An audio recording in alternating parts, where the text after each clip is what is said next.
Gizakiok garbi edo zintzo jokatzen aldugu?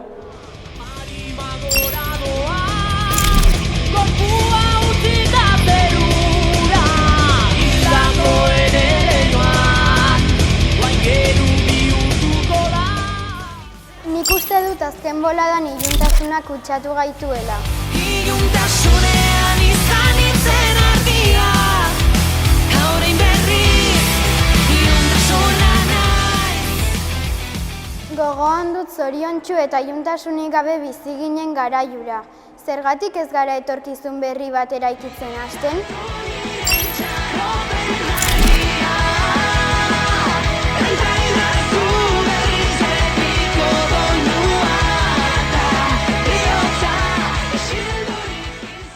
Zer da ongi dagoena eta gaizki dagoena?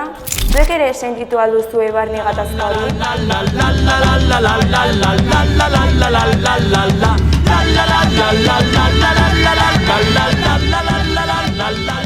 Poza eta barrea izan daitezela gure bizitzaren ardatza berriz ere.